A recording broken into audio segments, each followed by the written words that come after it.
Welcome back to some more transfer news here today, and my voice is a little bit sore. I streamed a lot yesterday, sorry about that. But let's go through the video here, and I hope that you don't mind my voice too much. Now, the first thing here is on Alvarez, Julian Alvarez. The deal is, this is by the way, for those wondering, Sky Sports. The deal is allegedly not going through here by Sky Sports, and let's read through this.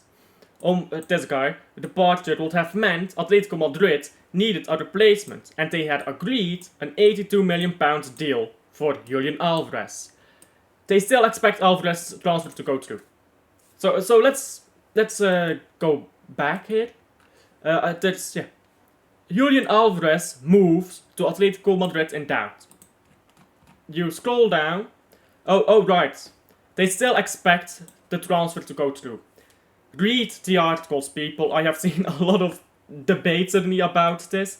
Read the articles. It is clickbait, it is blatant lies, it is not true. The transfer is not off. We are not keeping Alvarez. Neither should we want to. He just doesn't fit Man City.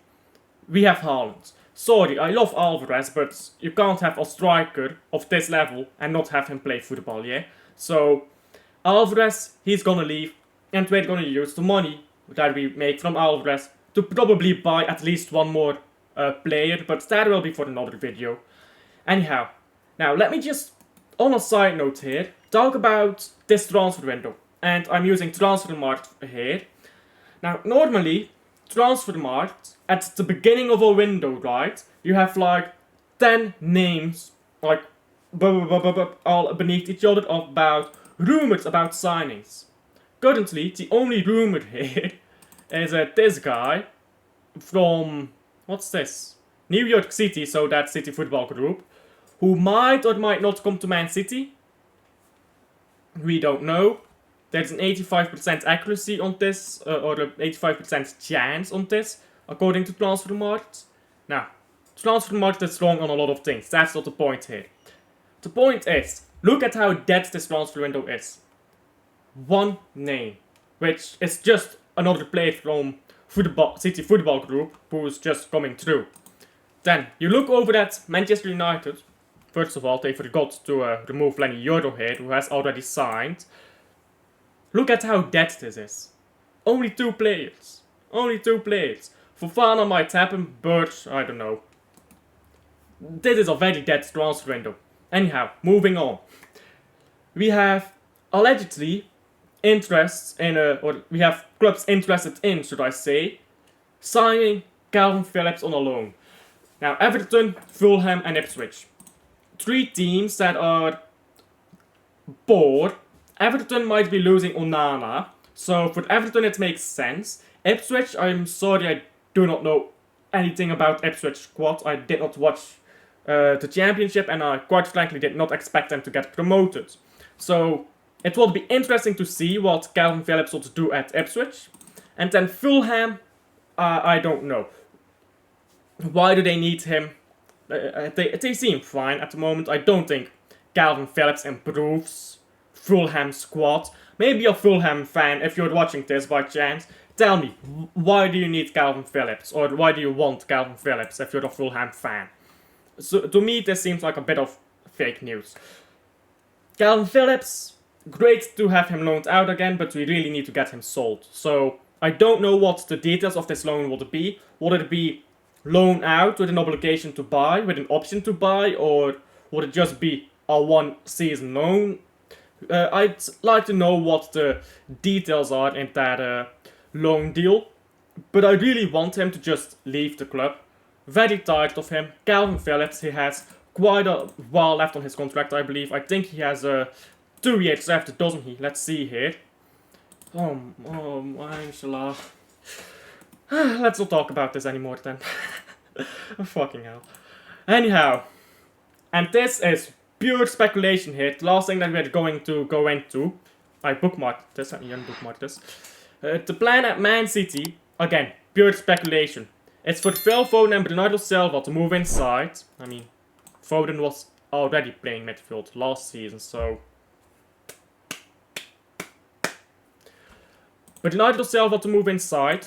I expect Bernardo Silva to be a rotational player like he always is. Oh, he's gonna play on the right wing, he's gonna play in midfield, he's gonna play wherever, right?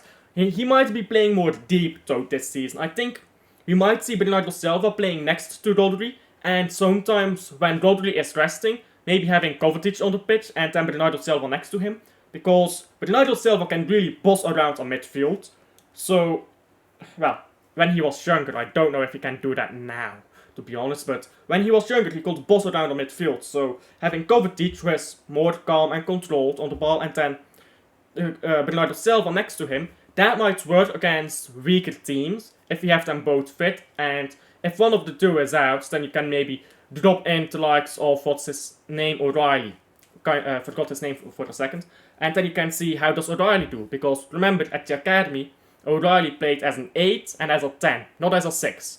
Now he's playing as a 6, maybe he will do great as a 6, but he is most comfortable as an 8 and a 10. So you can always put O'Reilly in that 8 role, or Bernardo Silva in that 8 role, and you can just have a lot of rotation. So Bernardo Silva to move inside makes a lot of sense. This makes absolutely zero sense. So Jack Grealish, Jeremy Doku will compete for the left, and Oscar Bob and Savinho, however you like to call him. Savinho is not his real name, by the way, for those who didn't know. His real name is Savio. People just called him Savinho and he went with it. So Savinho and Oscar Bob will compete for the right. But why? Simply put, why? You have 4 wingers, and each of those 4 wingers is capable of playing on either side of the pitch. Jack Grealish is not necessarily a left winger. You can put him on the right and he will do the same job for you.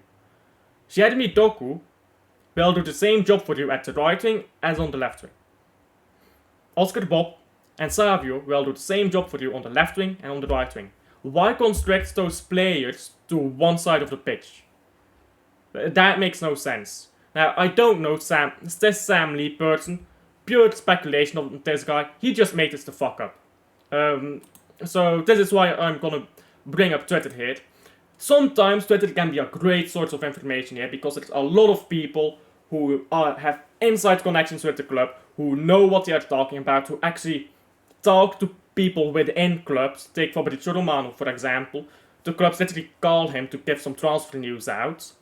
That's how desperate they are for his information. And then there's a lot of people who just make shit up. That last one was made up. I mean, Bernardo Silva going more inside. Sure, that is possible.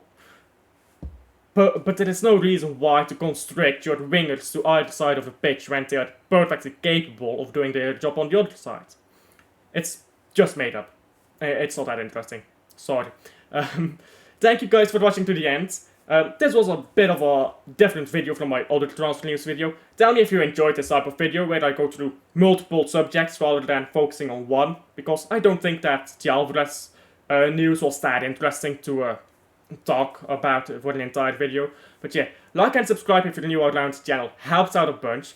Thank you guys for watching to the end, and I'll see you guys. Oh yeah, tell me in the comments what you think about all this news, by the way. Tell me in the comments, I'll always love to read the comments. And I'll see you guys on the next one. Bye.